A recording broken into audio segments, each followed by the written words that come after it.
What are we to think?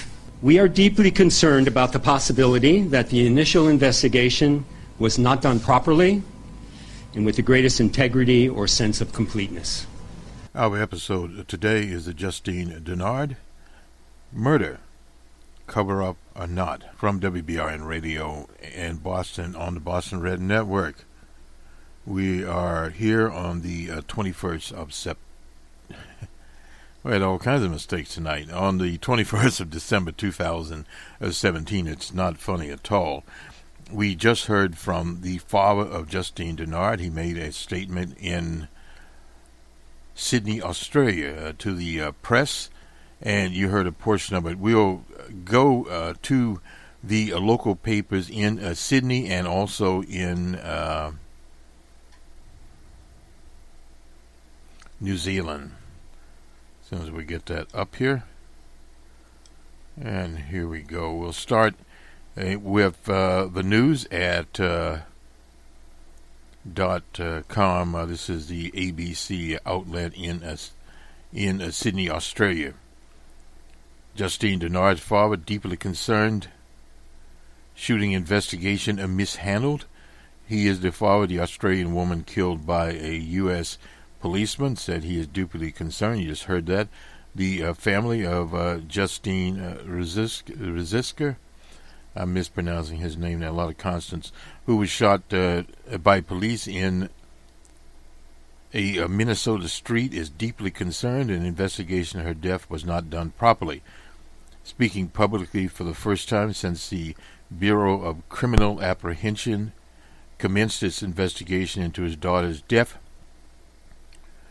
John Ruszczyk questioned the integrity of the investigation into his daughter's death. The Ruszczyk's public statement was prompted by comments from the state's attorney there, Mike Freeman, and you have it at the last of our broadcast. You could hear from D.A. Freeman, who last week suggested that the BCA had failed in its probe, complaining officers hadn't done their job. Indeed, they had not. But this is just more than Christine Damond's case here. It is other cases that they've handled of police shootings in that jurisdiction. We are deeply concerned that the initial investigation was not done properly and with the greatest integrity and a sense of completeness. That was on Thursday. He was speaking there in Sydney. Mr. Ruszczyk said he had earlier been assured by that all necessary information to make a reasonable decision on whether or not to charge Justine's shooter would be provided to the county attorney by the agency. We are grateful for that promise, so we could better understand how a tragic event could occur, and a tragic event could occur so that our family could do something, anything, to prevent others from experiencing our pain in the future. Now I hear that the county attorney says the investigation had not been done to the prosecutor's satisfaction or even to the expected level of accuracy and thoroughness. He has since apologized for where and when he made those statements that he's talking there about the DA. But he did not say his comments about the investigation itself were unfounded, inaccurate, or anyway untrue. Ruszczyk said that comments from his family and others close to Justine included the fiancé, Damond, with great concern. What are we to think? We are deeply concerned that the initial investigation was not done properly and with the greatest integrity and sense of competence. We have apprehension that perhaps the BCA has not fulfilled its promise at the start of the investigation. I skipped around here. Sorry about that.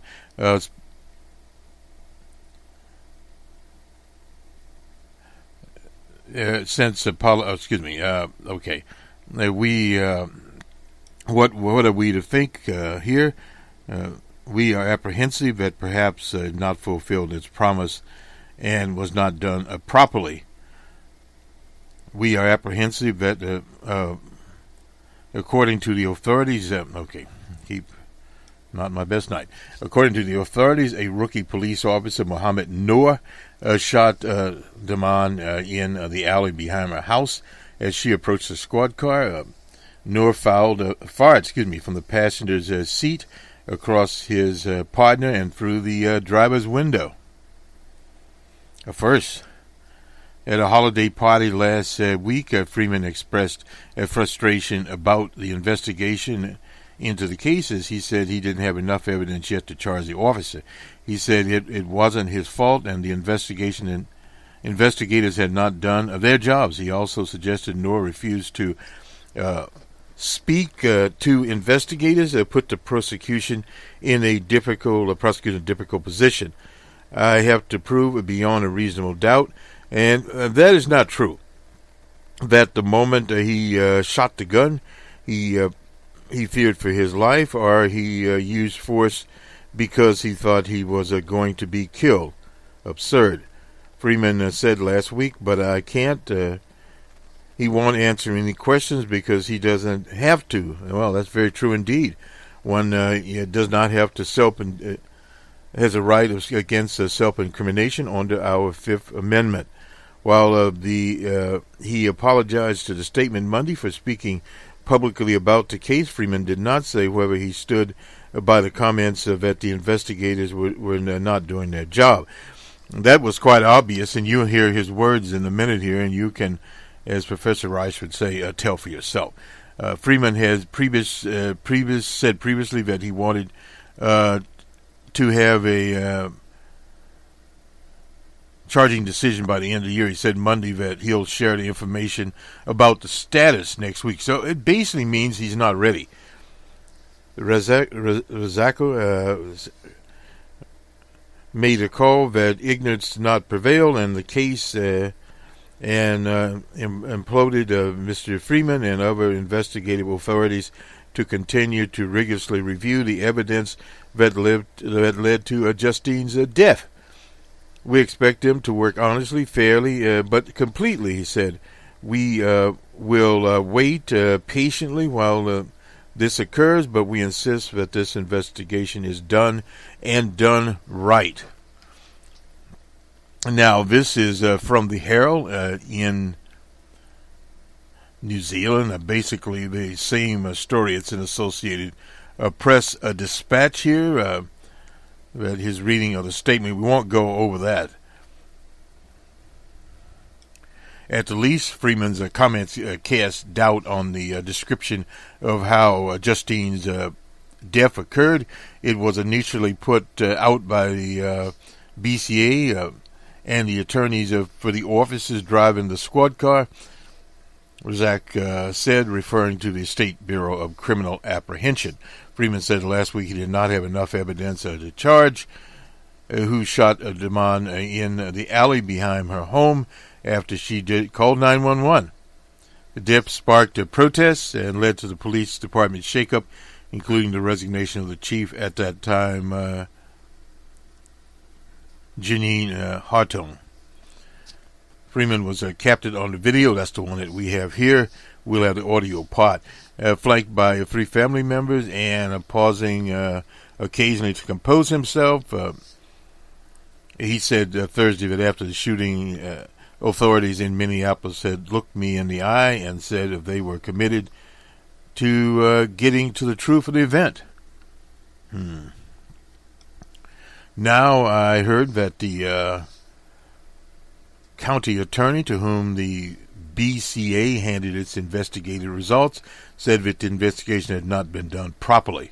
What are we to think? We are deeply concerned about the possibility that the initial investigation was not done properly and with the greatest integrity or sense of completeness.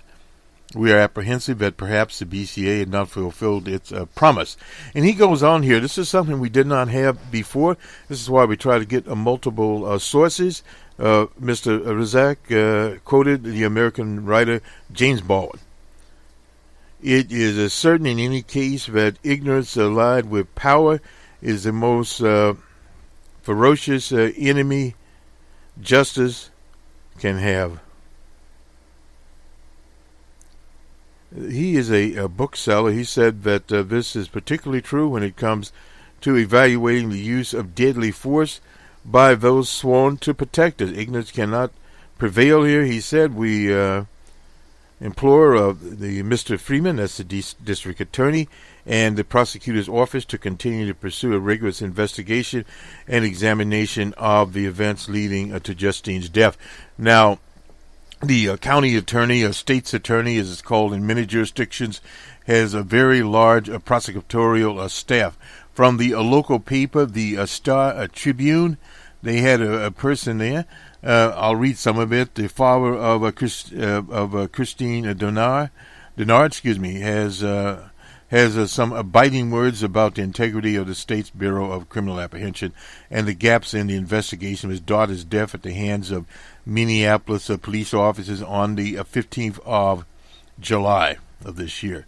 In a news conference Thursday morning in Sydney, Australia, said the family was deeply concerned about the possibility that the initial investigation was not done properly or with the greatest integrity and completeness. Nora and his partner, Matthew Harity, responded to a 9/11 from Damond about 11:30 the night. She reported she had heard a woman screaming in the alley and went out in her, as the DA Freeman pronounced it, pajamas anyway, who was driving the fatality struck Damond in the abdomen. Harity was the driver there. Said the family had declined to comment until more details of her tragedy were known. But Freeman's comments now compel us to make a public statement. In the past months, Freeman had repeatedly said he would make a charging decision before the end of the year. The Twin Cities Coalition for Justice for Jamar Clark, a person also killed, recorded the event at this was a union holiday party. On Friday, the governor defended the BCA work. What does he know about it? Saying criticism is destructive. Freeman apologized on Monday because he was forced to. But he'd already, as they say, LBJ would say, let the cat out of the proverbial bag.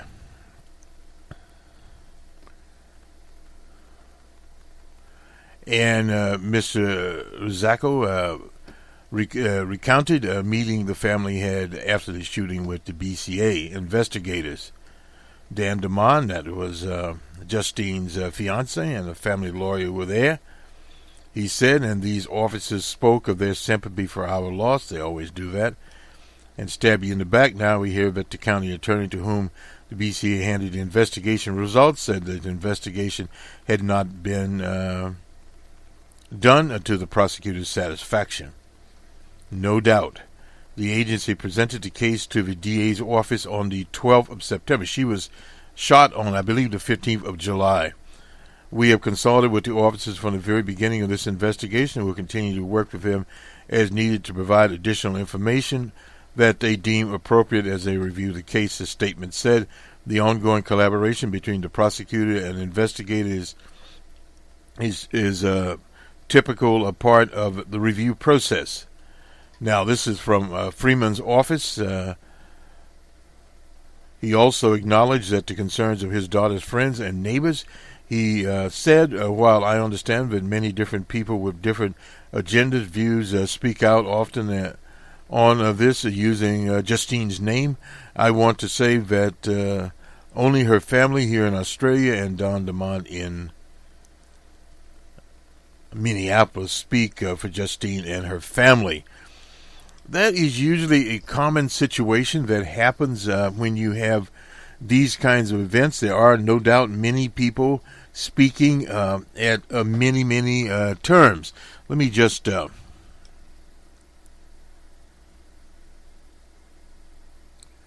if we can find this particular story here, was I believe on December the 14th.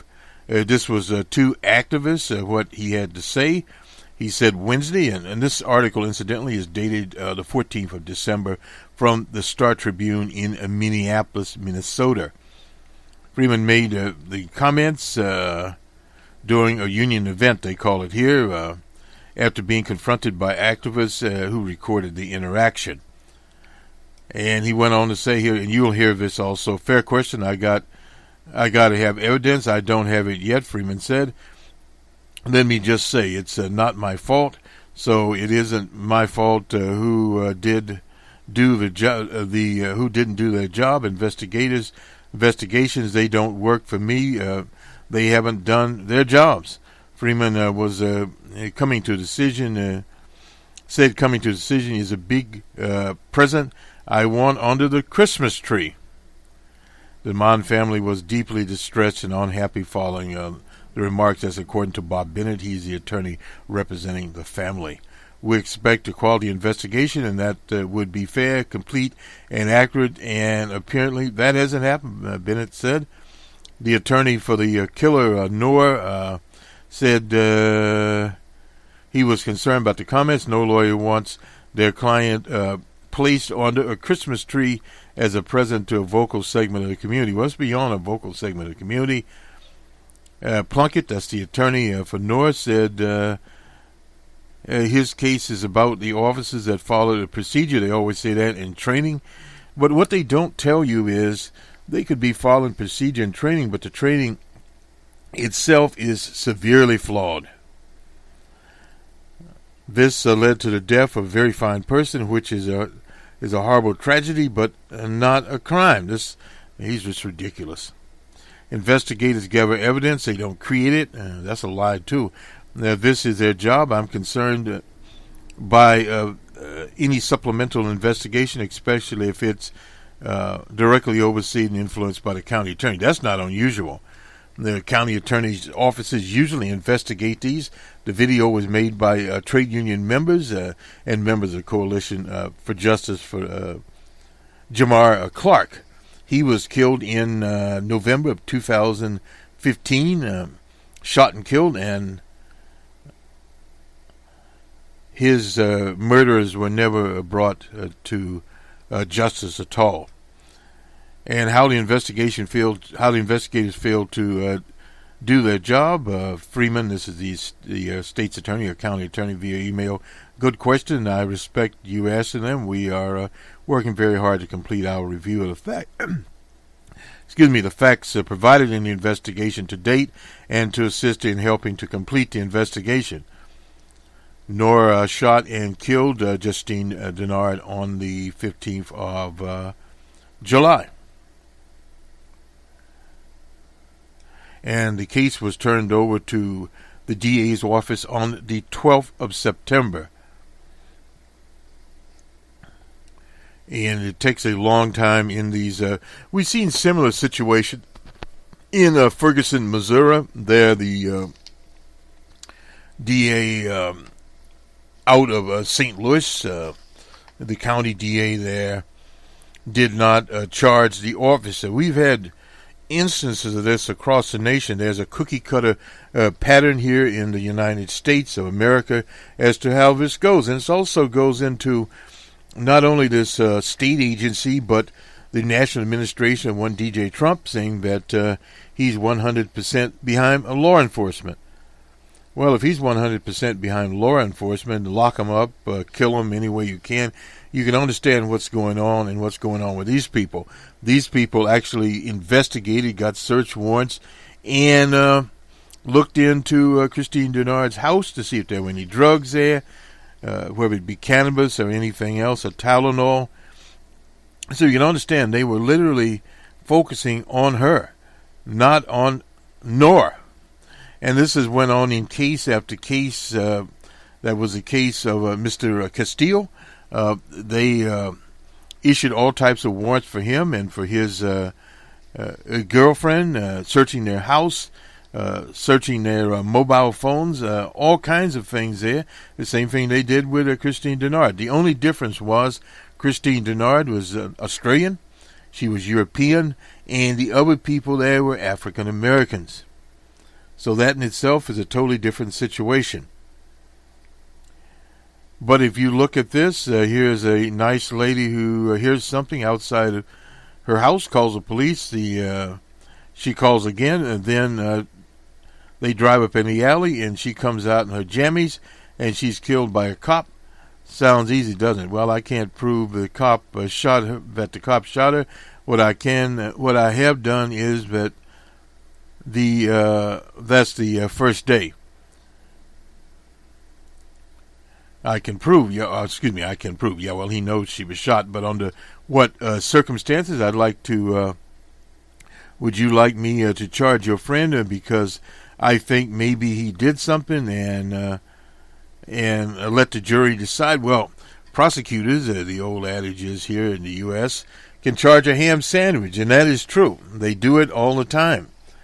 Just because a person is charged with a bill of particulars doesn't mean they're guilty of anything. Judges and juries decide that. Most of the time, juries, sometimes people will have a judge trial, depending who is more favorable. That has happened in St. Louis. It also happened in Cleveland, and it happened in Baltimore, there with Freddie Gray's case, that these coppers chose a judge because they knew the judge would be lenient.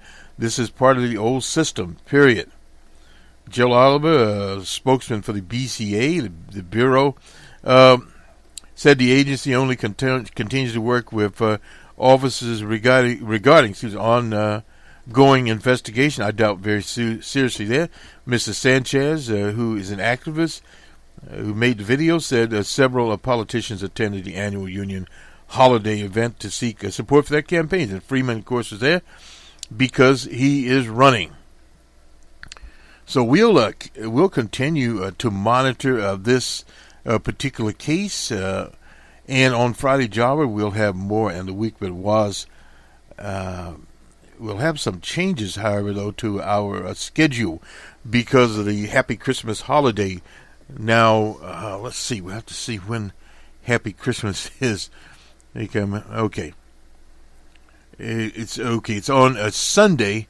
So normally we would have the Monday morning quarterback on Monday morning, which would be the Happy Christmas holiday itself. The Christmas Eve show on a Sunday night, Saturday night. So we're going to have to change some things around. And probably what will happen will the week that was will be on some channels, and at the same time we'll be running the Happy Christmas show on two different sets of channels. A little bit confusing here, but we will have Friday Jobber on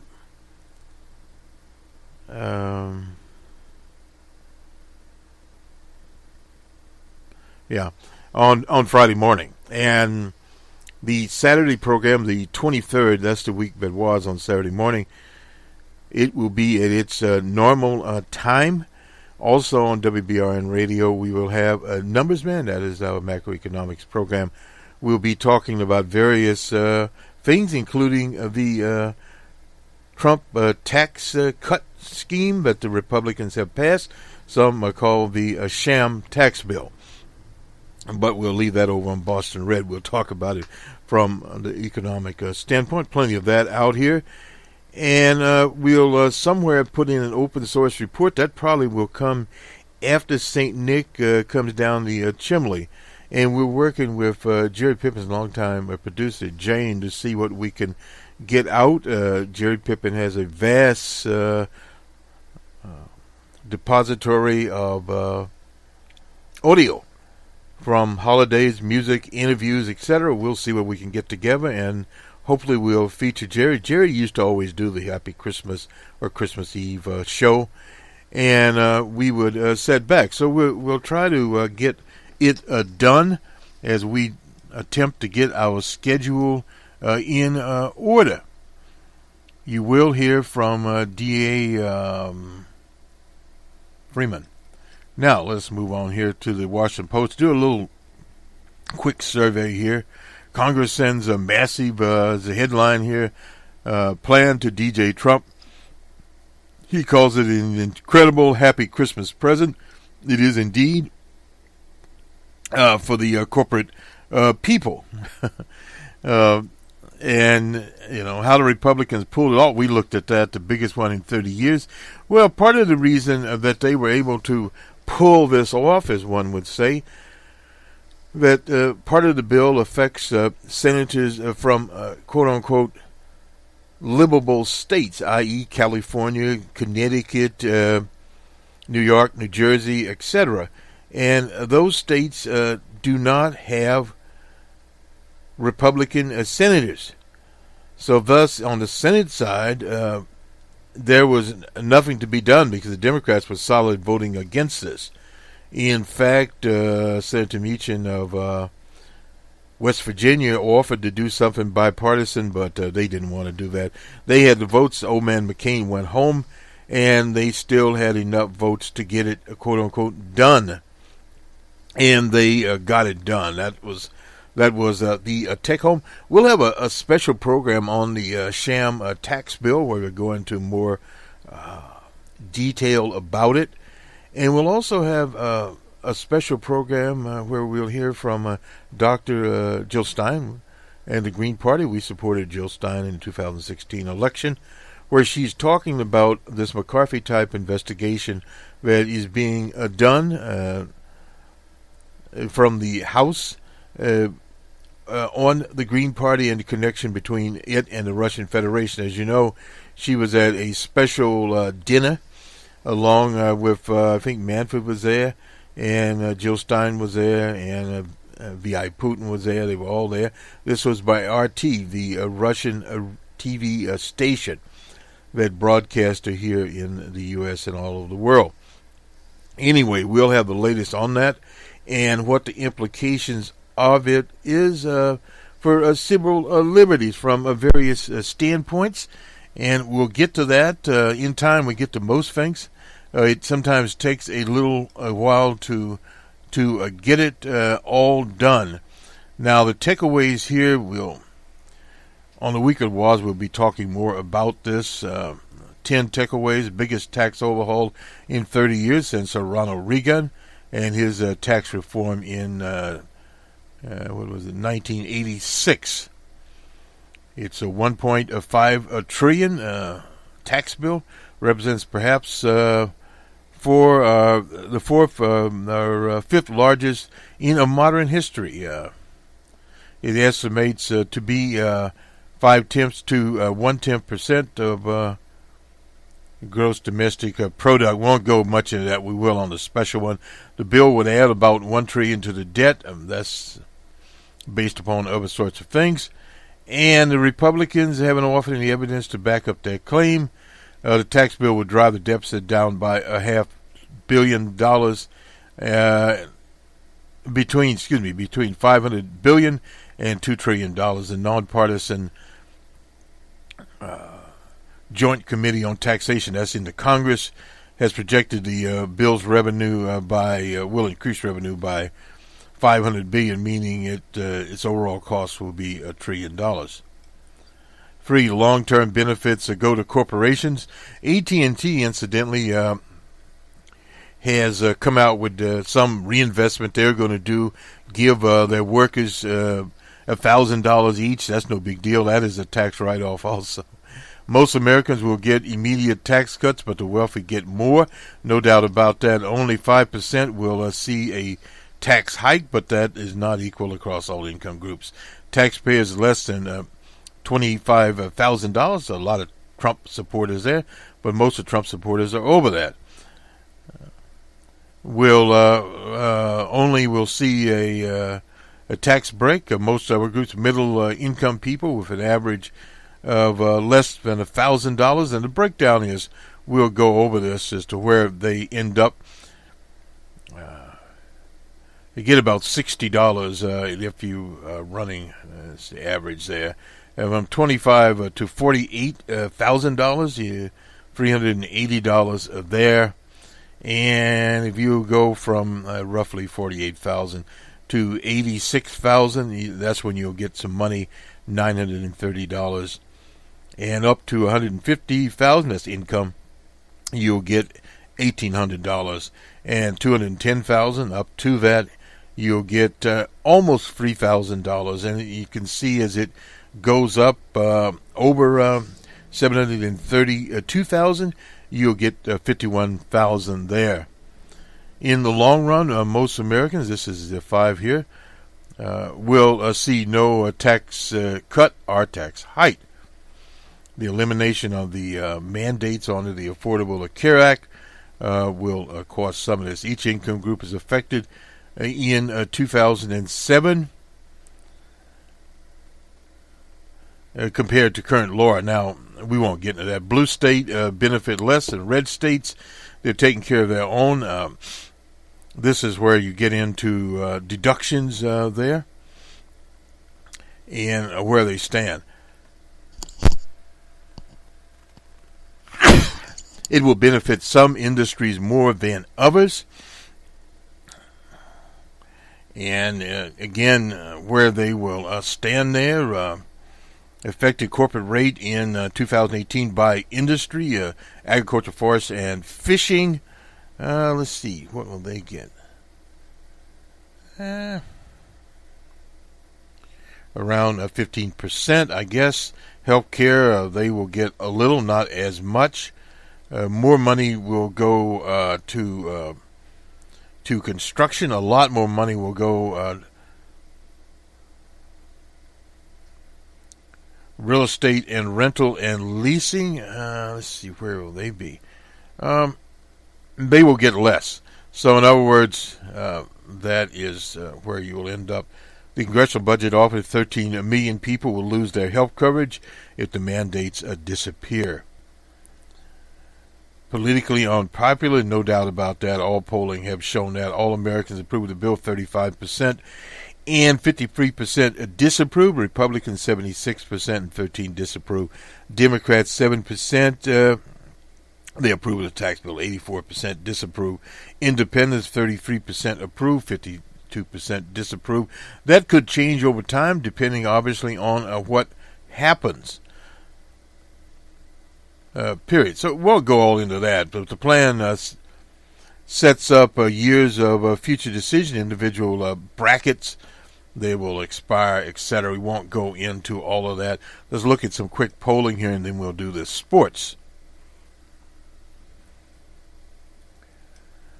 Been all over the place here. We looked over here at Real Clear Politics.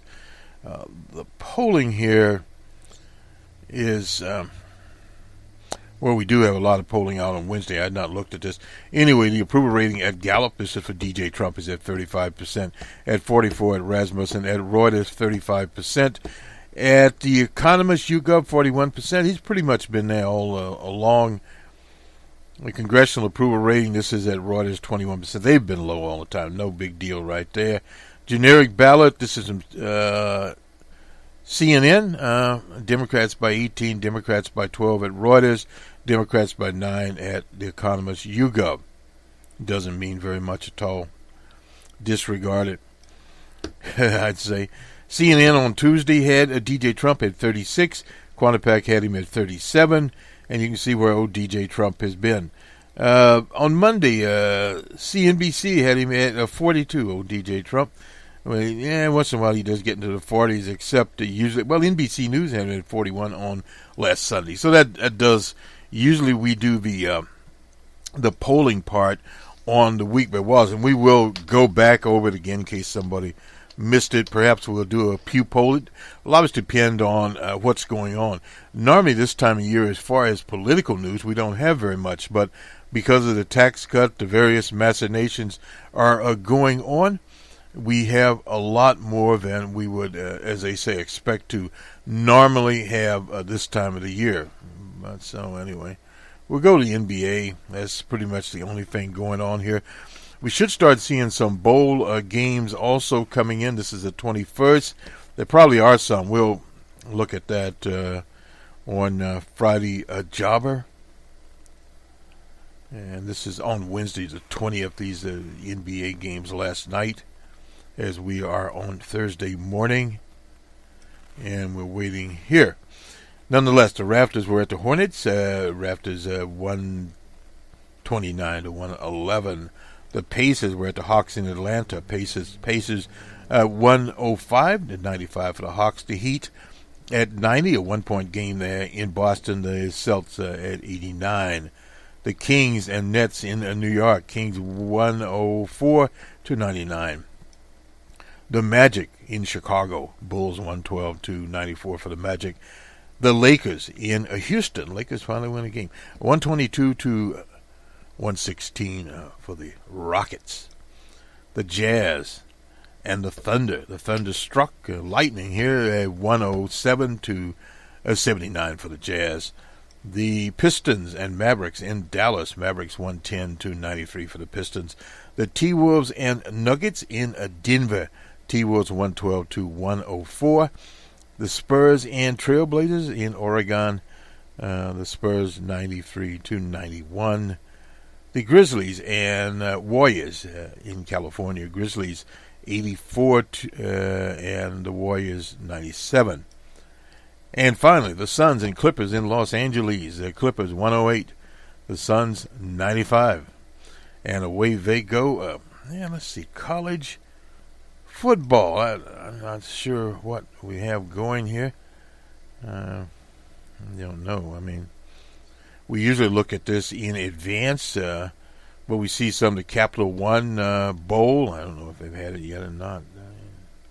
Hard to say. Well, I guess so.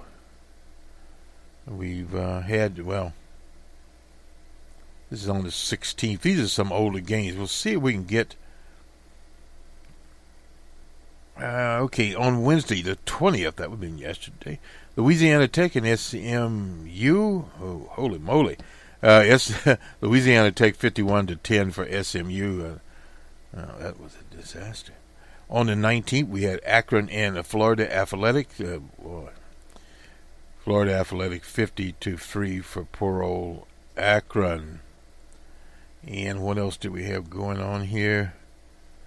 I think some of these others are way back there. Hadn't been keeping up lately with. On the 16th, I think we did Boise. North Texas State, Troy, 50-30. There, Western Kentucky, Georgia State. I think we did that one already. Georgia State, 27-17. Marshall, a venerable place. We've already done it. 31-28. Middle Tennessee, Arkansas State, Middle Tennessee, 35-30. And we've already taken care of that one. So let's see what we have coming up here. On Friday, UAB and Ohio. And that'll be the early game. That's on the 22nd. And we'll have Central Michigan and Wyoming at 4 o'clock. On Saturday, the Texas Tech Raiders, South Florida. And we have San Diego State and Army. I guess old Judge and Moore will be there. Appalachian State and Toledo at 7 o'clock. And on Sunday, the 24th, which is what, Christmas Eve, I think? Fresno State and Houston, in Houston, Utah and West Virginia, Duke and Northern Illinois, Kansas State and UCLA. And on the 27th, Southern Mississippi and Florida State, Iowa and Boston College. That's a 5 o'clock game. Arizona and the Purdue, the Boilermakers. And let's see who else we have here. Texas and Missouri, that'll be at 9 p.m. And on Thursday, the 28th, they just keep on going. Virginia and Navy, Virginia Tech and Oklahoma State, Stanford and TCU. And then we have Washington State and Michigan State. That'll be a big game. And on the 29th, Wake Forest and Texas A&M. North Carolina State, that'll be at 3 p.m. And Arizona State, Kentucky and Northwestern, New Mexico, and who's New Mexico? And Utah State. Never heard of them. Or maybe I haven't forgot them. Anyway, USC, O.J. Simpson's old team, and Ohio State. That'll be a big one. They have 5. And then we have on Sunday, that'll be the 30th, Louisville and Mississippi State, Iowa State and Memphis, Washington and Penn State. It'll be a big game. Penn State, what now? Number 9.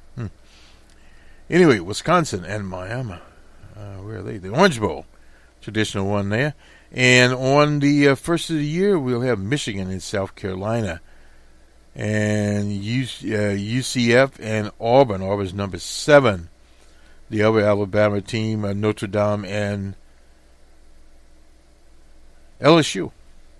And number 3, Florida, and number 3, Georgia, and number 2, Oklahoma. That'll be the 5 o'clock game. They will be in the Rose Bowl. That's the big one. And number 4, Bama, and number 1, Clemson. That will be the game, and it'll be in the All-State Sugar Bowl. That used to also be a big bowl. We're not sure on the others there.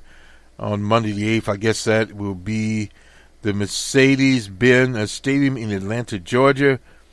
That'll be the thing for all the marbles. Anyway, this will do it for us. On to the District Attorney, Mike Freeman. Have a good day. We'll talk to you on Friday, Jobber. On all these channels, WBRN Radio and the Bostonred Network. Good day.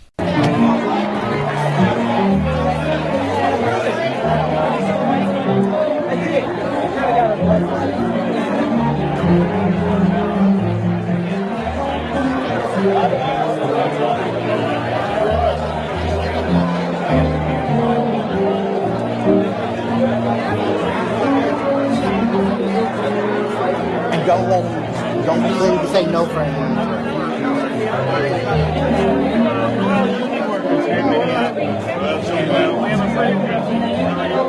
I gotta have the evidence, and I don't have it yet. Let me just say it's not my fault. So if it isn't my fault, who didn't do their job? All the investigators. They don't work for me. They haven't done their job. But that's kind of like what you said with Jamar too, though, Mike. I mean, you kind of said the same thing, but there was mounds and mounds of evidence. So I mean, like, she called the police and they shot her. Like, and I don't understand why this seems to be such like a hard thing. Fair question. I have to prove, beyond a reasonable doubt, the moment he shot the gun, he feared for his life. And he used force because he thought he was going to be killed. But he won't answer my questions, and he doesn't have to, okay? We all have Fifth Amendment rights, and I respect that. So I can't talk to her because she's gone, and the other cop just gave us shit, okay? So guess what? I got to figure out angles of the shot, gun residues, reckless use of force experts. I mean, everybody, I agree with you. Look at this. But if you look at this, here's a nice lady who hears something bad outside. She calls the cops, they don't come, she calls again. They drive by in her alley, they don't stop to talk with her, and she comes out in her jammies, and she's still back out. Yeah. Sounds easy, doesn't it? But is that just, can I prove that the cop shot her? I could have done that before. So, but the thing is, that's what a trial's for. So why don't you just bring him to trial? You have him in front of a judge. He has to ask the questions. Is that not how the court system works? Before I charge someone, I have to have sufficient admissible evidence to be able to prove beyond reasonable doubt. You can shake your head, sir, but would you like me to charge your friend just because I think maybe he did it and let a jury? But the fact is that that's how the justice system that works all the time. You do it to innocent poor people all the time, Mike, and it happens every day. So why is it so difficult when it's a police officer, Mike? Well, because I have to follow the law. Okay? It's not to follow the law. We just want to want everybody to attend. Yeah, and listen. Everybody. Good. Is that you they were quoting in the Sunday paper about you're going to be protesting?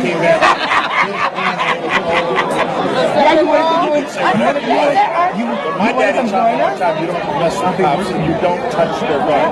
And they did, I could prove that in the other which is why I couldn't try it. What I'll be doing is I'll be at the ALPL. 5 months after. You guys do something, but I have to get research. You'll be all out of there. I'm feeling real sick. I'm be gone for the next hour. Very good. Lighter who kicked this guy in the face. I'll be back. I'm on my hour mandatory break. Check in here. Did you see my qualification? I said the sentence wasn't enough either. It wasn't what we asked for. I prosecute. I don't send. We asked for more. Because the best thing about that, he's got a felony.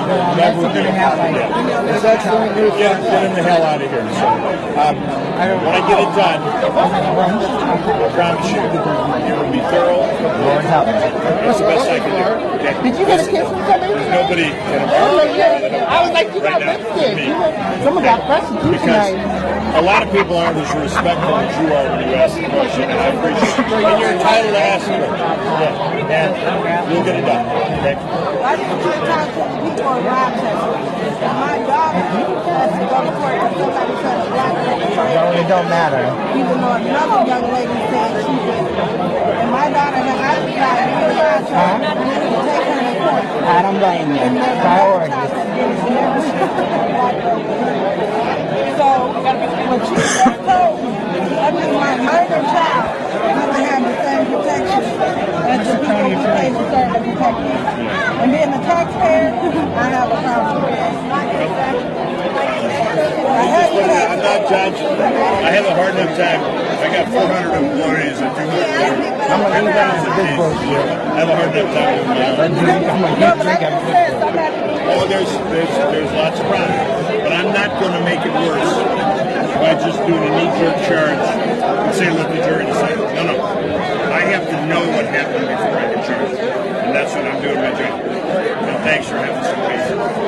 Trust me, nobody wants it done for Christmas more than me. And that's the big present I'd like to see under the Christmas tree. Thanks for listening. Hey, Dan, how you doing? No, we talked about Jamar too, though, because he was like, well, I have to have all that. I said, you had mountains of evidence for Jamar, and he fucked it up. He had he released the video.